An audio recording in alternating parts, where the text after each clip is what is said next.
Selamat datang di channel Zimar Imam. Sembari mendengarkan tinggalkan like dan komentarnya bosku. Jangan lupa pasang headset kalian. Siapkan kopi dan camilan. Lupakan pahitnya kehidupan. Mari kita dengarkan sambil rebahan. Bab 111. Yanrong mengeluarkan kamera dari dalam tasnya. Dia meletakkannya di sudut dan memutarnya sedikit untuk menemukan sudut sempurna untuk menangkap pemandangan dengan sempurna. Hahaha, bagaimana? Apa kamu suka hadiah ulang tahunku untukmu? Jangan khawatir, saya akan menangkap secara menyeluruh setiap detail sesi pribadi Anda dan mengirimkannya ke kakak.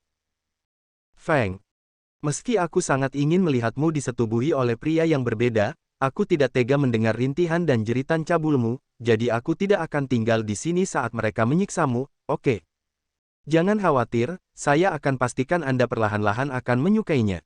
Hahaha. Aku ingin memberimu afrodisiak juga, tapi aku memutuskan untuk membiarkanmu merasakan penderitaan karena dipaksa. Yanrong mengambil tas itu dan memberikannya kepada pemimpinnya. Ada beberapa mainan seks di dalamnya. Vibrator, bondage, manset, dildo, buttplugs, klem dan lain-lain. Gunakan itu untuk melayaninya. Pastikan dia berteriak karena ekstasi. Dipahami. Pemimpinnya mulai. Jangan khawatir, Nona. Kami akan melayaninya secara menyeluruh sampai dia pingsan. Yanrong melirik Feng Jiu yang menembakkan belati ke arahnya dengan matanya. Dia tersenyum padanya dan melambaikan tangannya. Sampai jumpa gelombang, selamat menikmati. Yanrong segera meninggalkan rumah dan mengendarai mobilnya keluar. Setelah Yanrong pergi, para pria itu mengalihkan perhatian mereka ke Feng Jiu yang berada di sudut tempat tidur. Hanya ada 5 orang termasuk pemimpinnya. Siapa yang ingin mencicipinya lebih dulu? Pemimpin itu bertanya kepada bawahannya sambil nyengir lebar. Dia sangat cantik meski saat ini dia terlihat seperti pengemis. Kulitnya terlihat sangat halus dan lembut. Bos, aku ingin menidurinya dulu. Pemimpin itu mengangguk. Pegang dia, kamu yang depan, aku yang belakang. Pemimpin itu menjilat bibirnya sambil menatap Feng Jiu. Ketika salah satu pria menerkamnya, Feng Jiu segera melompat ke samping dan mengambil vas yang diletakkan di meja samping. Dia mengangkat tangannya dan membenturkannya ke kepalanya. Retakan. Feng Jiu bisa mendengar suara retakan tengkorak pria itu. Vas itu pecah dan tangan Feng Jiu berdarah setelah menggenggamnya dengan kuat. Darah mengalir dari kepala pria itu dan dia terjatuh ke tempat tidur. Pria itu pingsan dan terjatuh ke depan, meremukkan Feng Jiu di bawahnya. 4 pria yang tersisa tidak bisa berkata-kata setelah mereka melihat apa yang terjadi.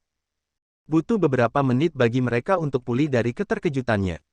Ketika Feng Jiu merasakan beratnya tubuh pria itu di atasnya, dia mengerahkan seluruh kekuatannya dan mendorongnya menjauh. Untungnya, sebelum pria lain bereaksi, dia mampu bangkit dari tempat tidur. Dia mengambil pecahan besar vas itu dan mengarahkannya ke arah mereka. Cobalah, datang dan lihat apakah aku bisa membunuhmu atau tidak. Jantung Feng Jiu berdebar kencang tetapi wajahnya tidak menunjukkan rasa cemas atau gugup. Wajahnya tidak menunjukkan emosi apapun, tetapi suaranya mengandung kemarahan. Jauh di lubuk hatinya, dia gemetar hebat. Keberaniannya mulai runtuh tetapi dia tidak bisa menunjukkannya, jika tidak, nyawanya dan nyawa bayi kecil akan dalam bahaya. Dia hanya bisa mengertakkan gigi dan berjuang untuk menyelamatkan bayi kecil dan dirinya sendiri. Min Feng, di mana kamu? Dia ingin melihat Min Feng. Dia membutuhkan Min Feng. Min Feng, tolong. Ayo cepat. Feng Jiu mencoba yang terbaik untuk menahan diri agar tidak gemetar. Dia tidak boleh membiarkan mereka melihat sisi lemahnya. Dia harus berdiri diam dan mengulur waktu sampai bantuan tiba. Feng Jiu menelan ludahnya dan membuka mulutnya. Berapa Yanrong membayarmu? 100.000. 250.000. Setengah juta. 2 juta. Apakah itu RMB atau dolar? Beritahu saya akan membayar Anda 2 kali lipat jumlahnya, tidak 3 kali lipat jumlahnya. Anda tahu siapa saya lebih kaya dari dia, saya bisa membayar Anda lebih banyak. Katakan padaku, berapa banyak yang kamu inginkan? Feng Jiu ingin meyakinkan mereka untuk mengkhianati Yanrong.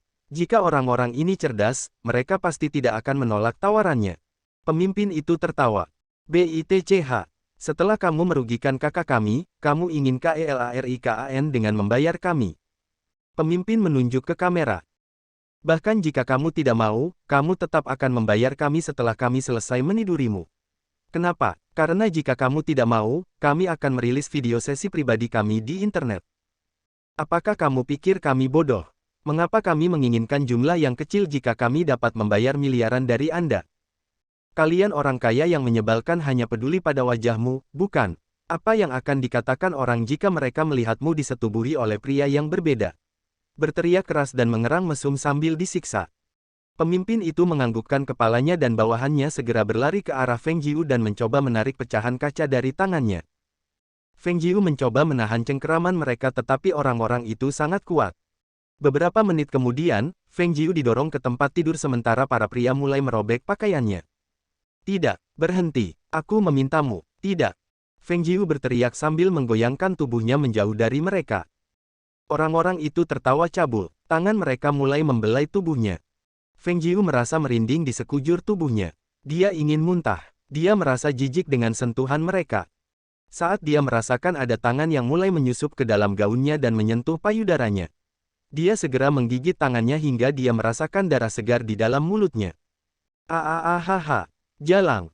Pemilik tangan itu menamparkan wajah Feng Jiu. Berani sekali kau menggigitku. Dasar jalang. Bersyukurlah kami berusaha menyenangkan hatimu. Pelacur. Feng Jiu mencoba meringkuk tubuhnya dan melindungi perutnya. Gaunnya sekarang compang-camping. Itu tidak bisa menutupi kakinya lagi. Min Feng, maafkan aku. Sepertinya aku tidak bisa melindungi diriku sendiri dan bayi kecil. Feng Jiu mulai merasa pusing. Dia merasakan seseorang meraih kakinya dan memisahkannya, membentuk-bentuk V. Ia mencoba menendang pria yang memegangi kakinya dan berhasil mengenai wajahnya. Dia melihat pemimpin itu mengangkat kakinya untuk menendang perutnya. Feng Jiu secara naluriah mempertahankan perutnya dengan lututnya. Dia menutup matanya dan mempersiapkan dirinya untuk merasakan sakit tetapi kaki pemimpin itu tidak pernah mencapai tubuhnya. Jiu. Feng Jiu membuka matanya dan melihat Yan Fei meninju wajah pria itu. Bab 112. Kakak Yan Fei. Feng Jiu berbisik sebelum dia pingsan. Ketika Yan Fei melihat penampilannya yang acak-acakan, dia tidak bisa menahan perasaan bersalah di dalam hatinya. Itu semua salahnya. Feng Jiu mengalami situasi mengerikan ini adalah kesalahannya. Dia seharusnya mencegah Yan Rong menyakiti Feng Jiu. Dia seharusnya mengawasi sepupunya dengan ketat. Skema Yan Rong sangat tidak manusiawi. Dia tidak bisa lagi mengenalinya. Yan Fei merasa Yan Rong berubah begitu banyak, sehingga dia menjadi orang yang berbeda. Adik perempuan yang dulunya semurni salju kini ternoda tinta hitam. Batinnya sekarang membusuk. Dia adalah iblis yang menyamar. Karena cemburu, dia menjadi gila.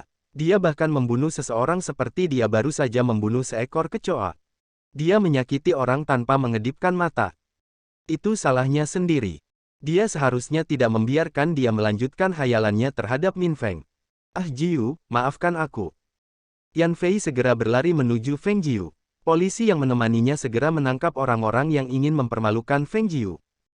Yan Fei duduk di tempat tidur dan menarik selimut untuk menutupi ketelanjangannya. Dia membungkus selimut di sekelilingnya dan membawanya keluar rumah. Ketika dia sampai di luar, dia melihat Min Feng telah tiba. Ketika Yan Fei menerima lokasi pasti Feng Jiu, dia segera memberitahu Min Feng yang sedang mengemudi di dekat daerah tersebut. Setelah mobil berhenti, Min Feng segera melompat keluar dari mobil dan berlari ke arah mereka.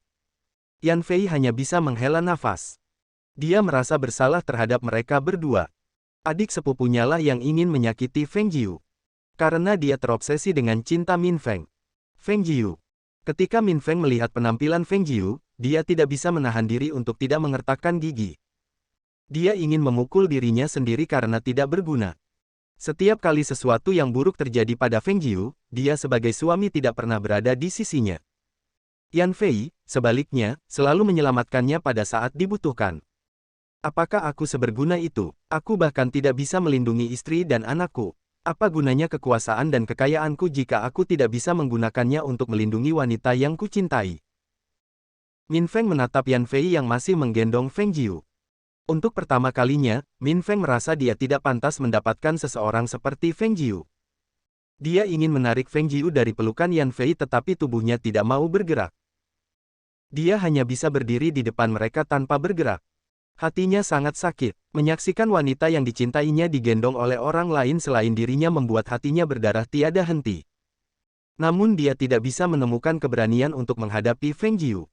Dia selalu mengecewakannya. Dia selalu membuatnya kecewa padanya. Pria macam apa dia? Kenapa dia tidak bisa melindunginya? Apakah Yan Fei lebih pantas mendapatkan cinta Feng Jiu? Haruskah dia membiarkannya pergi?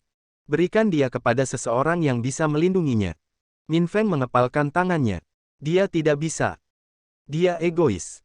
Meski dia selalu membuat Feng Jiu kecewa padanya, dia tidak bisa melepaskannya. Dia milikku sendiri. Lain kali, aku tidak akan gagal melindunginya lagi. Feng Jiu, maafkan aku egois, aku tidak akan memberikanmu kepada siapapun. Min Feng perlahan berjalan maju dan memperkecil jarak mereka hingga dia tiba di depan mereka. Tanpa berkata apa-apa, dia menarik Feng Jiu menjauh dari pelukan Yan Fei dan membawanya pergi. Min Feng tiba-tiba berhenti berjalan. Tanpa menoleh, dia berbicara. Terima kasih. Setelah mengucapkan terima kasih, Min Feng kembali berjalan menuju mobilnya.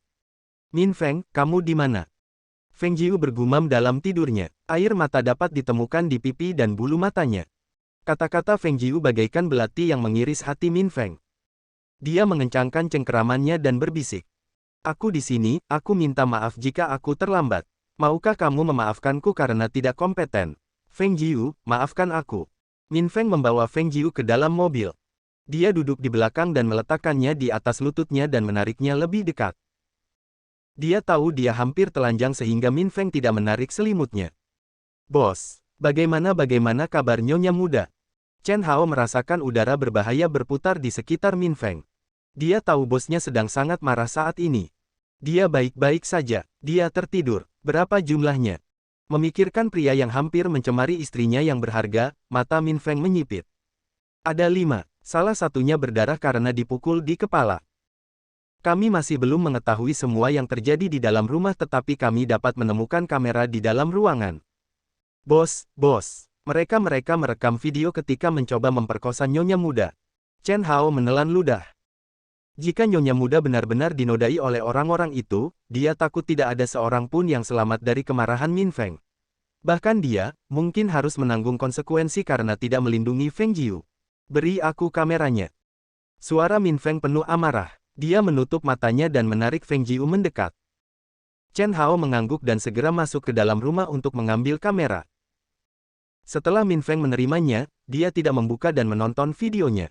Sebaliknya, dia melemparkannya ke sampingnya, tidak memperhatikannya. Bawa orang-orang itu, pastikan mereka masih hidup. Aku tidak ingin satupun dari mereka mati, belum. Berikan pertolongan pertama pada pria yang pingsan itu. Beritahu ketua untuk menyatakan orang-orang itu mati. Saya pribadi akan menyiksa mereka di dalam ruang bawah tanah. Bawahan ini mengerti. Chen Hao memberi hormat. Dia berjalan pergi dan mencari Kapolri untuk memberitahunya. Min Feng memeriksa tubuh Feng Jiu. Meski penuh memar dan kotoran, area sekitar perutnya sangat bersih. Min Feng juga memeriksa apakah ada darah di celana dalamnya. Untungnya, dia tidak melihat apapun. Celana dalamnya masih bersih dan berada di tempatnya.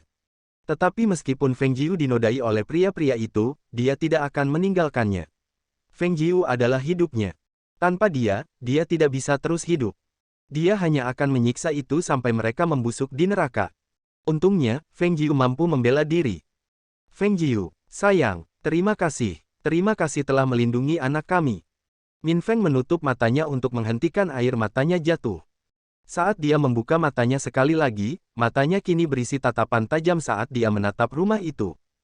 Yanrong, segala sesuatu yang telah kamu lakukan, aku akan kembalikan kepadamu ratusan lipat.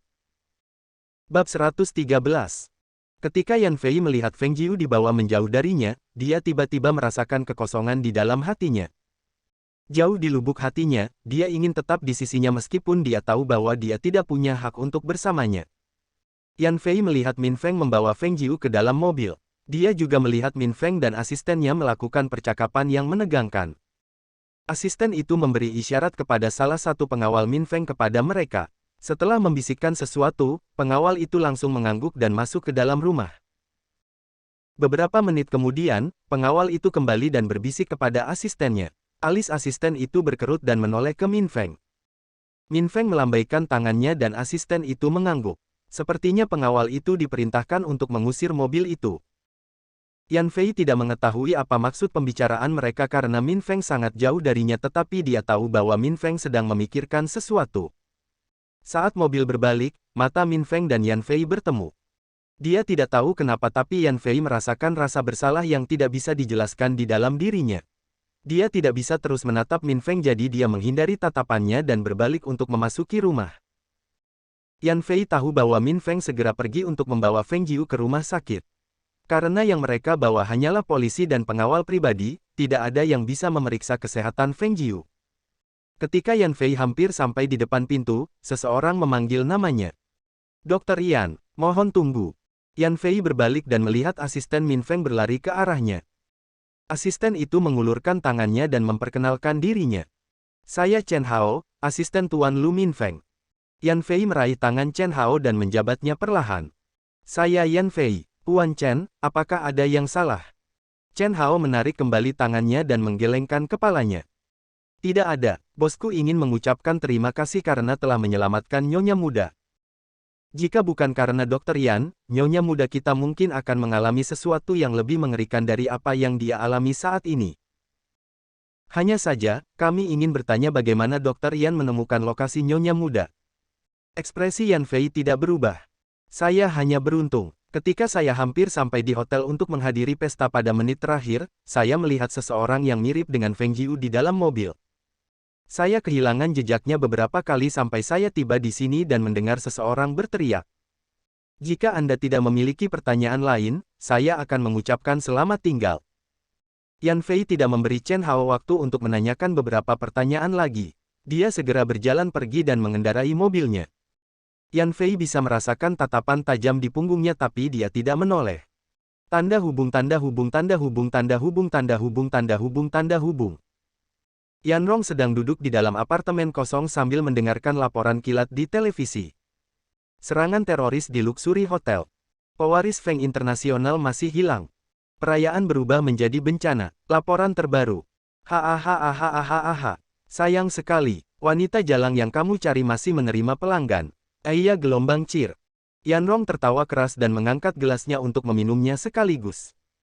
Sudah lama sejak dia merasa sebahagia ini. Setelah Feng Jalang itu muncul dalam hidupnya, dia mencuri semua miliknya. Dia tidak akan pernah memaafkan perempuan jalang itu karena mencuri kakak Fengnya. Saya bisa membayangkan dia berteriak saat disiksa sampai mati. Hahaha. Feng Jiu Feng Jiu, melayani Anda dengan benar. Mari kita lihat apakah kamu masih bisa mengangkat kepala dan menatap mata kakak Feng setelah dipermalukan.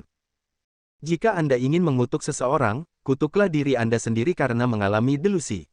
Beraninya kamu menipu dirimu sendiri bahwa kakak Feng mencintaimu. Kakak Feng hanya menganggapmu sebagai mainannya. Cepat atau lambat, dia akan kembali ke pelukanku, apalagi sekarang. Ketukan. Yan Rong merasa terganggu dengan ketukan yang terus-menerus di pintunya. Dia meringis sambil berjalan menuju pintu. Siapa ini? Yan Rong mengintip dan melihat Yan Fei berdiri di luar. Dia segera membuka pintu dan tersenyum padanya. Kakak Fei, kamu di sini, kenapa? Tamparan. Yan Rong tidak bisa berkata-kata karena tamparan Yan Fei. Dia perlahan melangkah mundur saat Yan Fei bergerak ke arahnya, menutup pintu dan memelototinya. Bagaimana bisa, kamu? Wajah Yan Fei penuh amarah. Saat Yan Rong melihat wajahnya, dia tiba-tiba merasa takut. Apakah kakak Fei mengetahui sesuatu?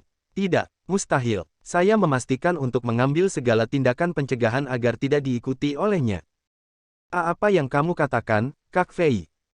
Itu kamu, kan? Kamulah yang menanam bom. Kamulah yang mengatur ledakannya dan kamulah yang menculik Feng Jiu.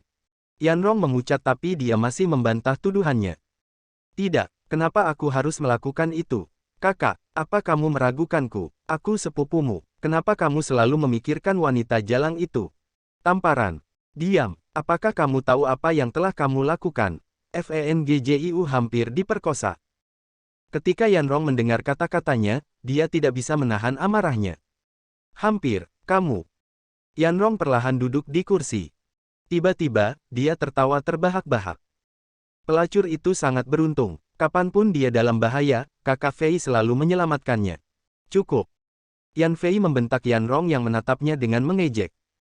Cukup, kenapa aku harus berhenti? Aku hanya mengatakan yang sebenarnya. Apa menurutmu aku buta? Ya ampun, kita sama. Kamu menyukai Feng Jalang itu, kan? Kenapa kamu tidak bisa bekerja sama saja denganku? Kita bisa memisahkan mereka dan kamu bisa mendapatkan perempuan jalang itu, aku peduli. Diam, aku tidak akan pernah melakukan itu. Yanrong tertawa terbahak-bahak. Benarkah? Kalau begitu katakan padaku, kamu jelas tahu bahwa aku ingin menyakiti Feng Jiu tetapi mengapa kamu tidak memberitahunya tentang aku? Mengapa kamu tidak memberitahu Min Feng tentang rencanaku? Hah, beritahu saya. Yan Fei terdiam. Jika kamu tidak bisa mengatakannya, maka aku akan mengatakannya untukmu. Itu karena kamu ingin Feng Jiu melihatmu sebagai kesatria berbaju zirah, kan? Kamu ingin dia perlahan-lahan jatuh cinta padamu. Karena jauh di dalam, Anda ingin dia melihat Minfeng sebagai pria yang tidak kompeten. Kamu ingin membuat dia kecewa dengan dia dan perlahan menghancurkan hubungan mereka. Anda ingin menggunakan kesempatan ini untuk menunjukkan betapa Anda mencintainya, bahwa Anda selalu ada untuknya. Kamu hanya berpura-pura menjadi kakak yang baik tetapi jauh di lubuk hati, kamu juga ingin mendambakannya. Apakah aku benar, sepupu? Wajah Yan Fei sekarang sepucat lobak. Dia tidak percaya bahwa Yanrong mengetahui iblis dalam dirinya. Memang ada bagian dari dirinya yang diam-diam mengharapkan kehancuran hubungan mereka. Tapi dia tidak pernah benar-benar ingin menyakiti Feng Jiu. Dia tidak pernah ingin dia mengalami pengalaman mengerikan seperti yang dia alami beberapa waktu lalu. Dia hanya takut Feng Jiu akan mengetahui hubungannya dengan Yanrong. Dan, dia hanya menginginkan sepotong hatinya. Yanrong tertawa mengejek saat melihat ekspresi wajah Yan Fei. Dia membuka mulut untuk menambahkan garam ke lukanya ketika dia mendengar berita terbaru. Laporan terkini. Pelakunya telah ditemukan. Dia adalah karyawan sebelumnya di Lu Corporation, Nona Yanrong. Menurut polisi, penyelidikan menunjukkan keterlibatan Nona Yanrong dalam serangkaian ledakan di hotel luksuri. Dikatakan bahwa itu karena dendam pribadi. Polisi tidak dapat menemukan Nona Yanrong di dalam rumahnya. Tersangka sekarang sedang digeledah di seluruh Beijing. Jika Anda melihatnya, harap hubungi hotline polisi. Gambar Yanrong ditampilkan di televisi. Ketika dia melihat wajahnya sendiri, Yanrong segera tahu dia berada dalam masalah besar. Wajahnya memucat saat dia dengan gugup menatap televisi. Tiba-tiba, dia memikirkan sesuatu. Tanpa berpikir panjang, dia berlutut dan meraih tangan Yan Fei. Kakak, kumohon, tolong selamatkan aku. Bab 114. Keangkuhan Yanrong sebelumnya menghilang. Ekspresi mengejek di wajahnya lenyap, berubah menjadi cemas dan gugup. Saya selesai. Aku sudah selesai. Apa yang harus saya lakukan? Jalang, ini semua kesalahanmu. Kenapa kamu tidak disetubuhi oleh orang-orang itu? Mengapa kamu diselamatkan? Kamu seharusnya mati. Aku seharusnya membunuhmu. Sekarang, semua orang tahu. Saya selesai. Kakak Feng pasti akan membunuhku. Dia akan marah padaku karena menghancurkan hotelnya. Apa yang harus saya lakukan? Yanrong merasa tercekik. Dia terus memikirkan beberapa tindakan pencegahan agar tidak ditangkap. Alibi. Aku butuh alibi. Betul, kakak Yan Fei masih di sini. Dia akan membantuku. Yanrong yang sedang berlutut di depan Yan Fei tiba-tiba memeluk pahanya. Kakak Fei, kumohon, tolong bantu aku, kakak. Kita adalah sepupu. Kamu harus menjagaku. Kita mempunyai hubungan darah. Kamu tidak boleh meninggalkanku. Yan Fei mencoba menarik tangan Yanrong dari kakinya tetapi dia dengan keras kepala menempel padanya dan tidak mau melepaskannya. Yanrong, cukup, biarkan saja mereka menangkapmu, jangan khawatir, aku akan bersamamu sepanjang waktu, oke? Tidak, kakak, aku tidak mau terus berada di dalam penjara. Kakak, tolong aku, jadilah alibiku, katakan saja pada mereka kalau kamu bersamaku. Haha, benar, katakan saja pada mereka kalau aku tidak bersalah. Yan Fei menggelengkan kepalanya. Sudah terlambat, Min Feng sudah tahu itu kamu. Sudah terlambat, Yanrong. Jadi tolong, dengarkan aku saja, oke? Kita akan pergi ke kantor polisi sekarang juga. Tidak, betapa tidak berperasaannya kamu. Aku sepupumu. Kenapa kamu mencoba meninggalkanku? Kakak, kumohon, sekali ini saja. Jika kamu tidak bisa membersihkan namaku, maka bantu aku melarikan diri.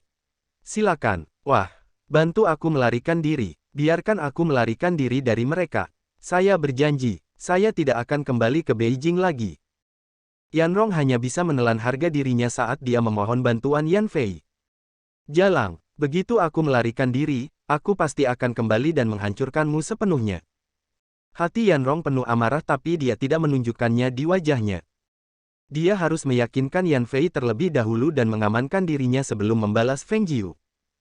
Jika kamu tidak merayu Kakak Fei tidak akan memerintahkan polisi untuk menangkapku. Ini salahmu. Begitu aku melarikan diri, aku pasti akan membunuhmu lain kali. Kakak, tolong, aku mohon. Yanrong menangis terseduh-seduh sambil terus memeluk kaki Yan Fei. Yan Fei merasa berkonflik. Dia ingin Yanrong membayar dosa-dosanya tetapi dia takut Min Feng akan membunuhnya. Mengetahui dia pasti akan mencoba menyakiti Yanrong. Tidak peduli dosa macam apa yang dilakukan Yanrong, dia tetaplah sepupunya. Haruskah dia membantunya atau tidak? Yan Fei merasa hatinya seperti ditusuk ribuan kali setelah melihat wajah menyedihkan Yanrong. Min Feng saat ini sedang memeluk Feng Jiu saat mereka melakukan perjalanan menuju rumah sakit terdekat. Feng Jiu masih belum bangun, dia tertidur lelap di dalam pelukan Min Feng. Tiba-tiba, ponsel Min Feng bergetar. Halo. Min Feng mengeluarkan ponselnya dari sakunya dan menekan tombol jawab. Bos, sepertinya apa yang kamu katakan itu benar. Nona Yanrong memang bersekongkol dengan keluarga cabang. Saya sudah mengurus semuanya. Kapolri sudah menyetujui permintaan Anda. Kelima penculik itu sudah mati, dan saya akan segera membawa mayat mereka. Bagaimana dengan para bajingan dari keluarga cabang itu? Semuanya sudah diatur. Kami hanya membutuhkan perintah terakhir Anda sebelum melaksanakan rencananya. Tunggu sinyalku. Aku tidak ingin mengagetkan ular itu dengan memukul rumput. Bagaimana dengan Nona Yanrong? Polisi di kota tidak dapat menemukannya di rumahnya. Saya yakin dia sedang bersembunyi di suatu tempat. Ketika Min Feng mendengar namanya, matanya menyipit. Terus cari dia. Umumkan keterlibatannya dalam ledakan itu. Pastikan semua orang bisa melihat wajahnya. Dia bersembunyi. Kalau begitu, biarkan dia bersembunyi selama sisa hidupnya. Lanjutkan operasi perburuanmu. Bekukan akunnya, lacak ponselnya, lakukan segalanya untuk menemukannya. Dan juga, selidiki Yan Fei. Mungkin karena cemburu tetapi saya tidak percaya bahwa Yan Fei bisa menyelamatkan Feng Jiu setiap saat adalah murni kebetulan. Periksa latar belakangnya. Memiliki nama keluarga yang mirip adalah hal yang lumrah bagi kami, orang Tionghoa, dan memiliki nama keluarga yang mirip mungkin juga merupakan sebuah kebetulan, namun bukan berarti mereka tidak memiliki hubungan kekerabatan. Bawahan ini mengerti. Min Feng mengakhiri panggilan dan mengembalikan ponselnya ke dalam sakunya. Sesampainya di rumah sakit, Feng Jiu langsung menjalani serangkaian tes berbeda. Setelah semuanya diperiksa, dia dibawa ke ruang VIP yang diatur Min Feng untuknya. Dok, bagaimana kabarnya? Bagaimana kabar istri dan anak saya? Dokter masih membaca grafik Feng Jiu ketika Min Feng berbicara. Kami sudah memberikan perawatan yang dibutuhkan ibu dan anak. Anda memang diberkati, Tuan. Istri Anda mengalami luka berat di sekujur tubuhnya namun bayi di dalam kandungannya selamat dan dalam kondisi baik. Berdasarkan hasil scan, saat ini tubuh pasien sangat lemah akibat dipukul dengan kejam. Untungnya, pasien mampu melindungi perutnya. Pasien hanya perlu istirahat. Meskipun seluruh tubuhnya memar, tidak ada tanda-tanda pendarahan internal. Terima kasih, dok. Min Feng mengungkapkan rasa terima kasihnya. Dokter tersenyum. Itu tugas kami, Tuan. Tidak perlu berterima kasih kepada saya. Hubungi saja perawat jika Anda memerlukan sesuatu. Ketika dokter pergi, Min Feng perlahan menutupi Feng Jiu dengan selimut ketika ponselnya bergetar sekali lagi. Halo. Bos, kami menemukan lokasi Nona Yanrong. Apa katamu? Min Feng tidak bisa menahan diri untuk tidak berteriak. Dia segera menekan amarah yang dia rasakan di dalam hatinya. Dia memandang Feng Jiu yang masih tertidur di tempat tidur. Agar tidak mengganggunya, Min Feng keluar kamar. Di mana dia? Dia sedang dalam pelarian. Kami menemukannya di dalam apartemen kosong dekat tempat kami menemukan nyonya muda. Kami mengetahui bahwa dia adalah pemilik apartemen itu. Min Feng mengepalkan tangannya. Pastikan untuk menangkapnya. Jangan biarkan dia kabur. Bab 115. Setelah panggilan itu, Min Feng kembali ke dalam ruangan. Dia melihat Feng Jiu berkeringat sangat keras. Min Feng segera berlari ke arahnya. Dia mengambil kain dan dengan rajin menyeka keringat di keningnya. Feng Jiu terus menoleh ke kiri dan ke kanan saat tangannya mendorong Min Feng menjauh darinya. Petik 2 titik. Min Feng, kamu di mana? Fix, tidak. Mata Feng Jiu masih terpejam tetapi setiap kali Min Feng menyentuhnya, dia akan berteriak sambil mencoba mendorong dan menendangnya. Tidak, jangan sentuh aku, jangan sentuh aku. Min Feng, MINFENG. Min Feng mencoba memegang Feng Jiu tetapi dia memastikan untuk memegangnya dengan lembut agar tidak menyakitinya. Sayangnya, semakin Min Feng mencoba menghentikannya dan membatasi gerakannya, Feng Jiu semakin ingin membebaskan dirinya. Set, ini aku, Feng Jiu, ini aku, Min Feng. Set. Min Feng memucat ketika dia mencoba memeluknya sambil mencoba mengucapkan kata-kata yang menghibur. Tapi Feng Jiu sepertinya tidak bisa mendengarnya. Dia terus berteriak sambil mencoba mencakar Min Feng. Jangan sentuh aku, Min Feng, kamu di mana? Tolong aku. Tidak, terisak, tolong jangan. Feng Jiu sepertinya sedang menggunakan steroid. Kekuatannya meningkat dan mampu lepas dari pelukan Min Feng. Dia dengan paksa mendorongnya menjauh dan segera meringkuk dalam posisi janin untuk melindungi perutnya. Min Feng terlempar ke belakang. Dia hampir jatuh ke tanah tetapi dia segera menenangkan diri. Ketika dia melihat Feng Jiu berteriak sambil memeluk lututnya, Min Feng merasa seperti para dewa telah meninggalkannya. Mengapa ini terjadi pada keluargaku? Apakah ini balasanku atas dosa-dosaku? Min Feng sekali lagi perlahan mencoba menyentuh Feng Jiu tetapi dia akan segera membela diri seperti macan tutul yang marah setiap kali dia merasakan sentuhannya. Fix, Min Feng, kamu di mana? Kamu ada di mana? Wajah Min Feng tiba-tiba menjadi tua. Matanya meredup saat dia menatap Feng Jiu yang berbisik tak jelas. Matanya masih terpejam tapi pipinya sudah berkaca-kaca. Min Feng ingin memeluknya. Dia ingin memberitahunya bahwa semuanya baik-baik saja. Semuanya sudah berakhir. Mimpi buruk telah berakhir. Tapi dia tidak membiarkan dia mendekatinya. Dia tidak mengenalinya. Dia berusaha menghindari sentuhannya. Min Feng hanya bisa memanggil dokter dan perawat. Ketika mereka tiba, Feng Jiu masih gemetaran sambil bergumam tak jelas. Untungnya, obat infusnya masih menempel di tangannya. Karena Feng Jiu tidak mengizinkan siapapun menyentuhnya, dokter hanya bisa memerintahkan perawat untuk memberinya obat penenang. Ketika Feng Jiu berhenti meronta dan kembali tidur nyenyak, dokter mengalihkan perhatiannya ke Min Feng. Puan, Anda tidak boleh membuat pasien kesal. Tubuhnya lemah dan dia perlu istirahat. Rumah sakit itu jauh dari kota. Dokter tidak menyadari status Min Feng sehingga dia segera menghukumnya tanpa berpikir dua kali. Min Feng tidak marah pada dokter. Dia hanya menatapnya dan menganggukkan kepalanya. Dokter hanya bisa menghela nafas. Kesehatan mental pasien belum stabil, saya sarankan agar Anda membawa pasien ke dokter spesialis. Saya khawatir jika trauma yang dialaminya tidak segera ditangani, maka akan berdampak pada kesehatan dirinya dan bayinya. Puan, Anda tidak boleh kehilangan harapan. Satu-satunya hal yang dapat Anda lakukan saat ini adalah memastikan bahwa pasien merasakan perhatian dan cinta Anda. Setelah dokter pergi, Min Feng perlahan duduk di tempat tidur. Min Feng mengulurkan tangannya untuk menyentuh wajah Feng Jiu tetapi tangannya membeku di tengah jalan. Dia takut sentuhannya akan memicunya sekali lagi. Min Feng menurunkan tangannya. Dia berencana untuk pergi ketika dia mendengar Feng Jiu memanggil namanya. Min Feng. Petik 2 titik titik titik titik titik. Min Feng. Setelah mendengar suara Feng Jiu, Min Feng tidak mampu menahan diri lagi. Dia menyentuh wajahnya dan menelusuri bibirnya. Untungnya, Feng Jiu tidak bereaksi negatif. Min Feng melepas sepatunya dan perlahan naik ke tempat tidur. Dia berbaring di samping Feng Jiu dan menariknya ke pelukannya.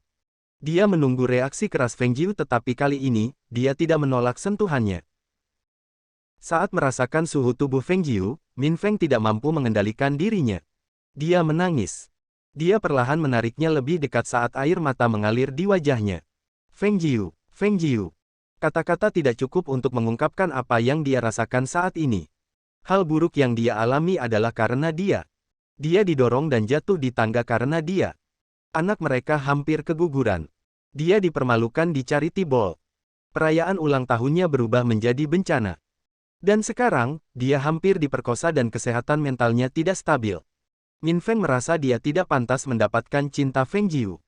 Karena stres dan kelelahan, Min Feng tertidur di samping Feng Jiu. Dia tidak tahu berapa lama dia tidur. Hal berikutnya yang dia tahu, ketika dia bangun, Feng Jiu sudah bangun. Dia menatapnya dengan intens. Rasa kantuk Min Feng hilang. Dia ingin duduk tetapi Feng Jiu tidak mengizinkannya. Dia melingkarkan tangannya di pinggangnya dan membenamkan wajahnya di dadanya. Kamu terlambat. Mata Min Feng bergetar. Dia tidak bisa menahan tangisnya. Dia menutup matanya dan memeluknya erat. Suami tidak kompeten. Maukah kamu memaafkan suami? Feng Jiu menggelengkan kepalanya. Aku tidak akan memaafkanmu. Feng Jiu berkata sambil meringkuk di dalam pelukannya. Min Feng perlahan membelai kepalanya. Apa yang harus dilakukan suami agar istri memaafkannya? Aku harus menghukummu. Kamu tidak boleh meninggalkanku lagi, oke? Feng Jiu mulai terisak. Terakhir kali dia melihat Min Feng, dia berlari ke arah berlawanan, meninggalkannya sendirian. Ketika Min Feng mendengar kata-katanya, dia tidak bisa menahan air matanya lagi. Aku bersumpah, aku tidak akan meninggalkanmu sendirian lagi. Maafkan aku, maafkan aku. Feng Jiu membeku dan perlahan mengangkat kepalanya. Ketika dia melihatnya menangis, dia mengangkat tangannya dan menyeka air matanya. Jangan menangis. Aku baik-baik saja. Bayi kecil dan aku baik-baik saja. Min Feng. Aku tidak menyalahkanmu, apa yang terjadi padaku bukan salahmu. Tolong jangan salahkan dirimu sendiri. Aku tahu kamu telah berusaha semaksimal mungkin untuk mencariku. Aku tahu. Jadi berhentilah menangis. Feng Jiu tersenyum sambil terus menyeka air mata Min Feng. Bukankah seharusnya aku yang menangis saat ini? Feng Jiu menggodanya, matanya merah karena dia juga menangis beberapa waktu lalu. Min Feng mencium kedua matanya dan memeluknya sekali lagi. Yanrong, setelah apa yang telah kamu lakukan, bersiaplah untuk yang terburuk. Bersambung. Nantikan bab selanjutnya bosku.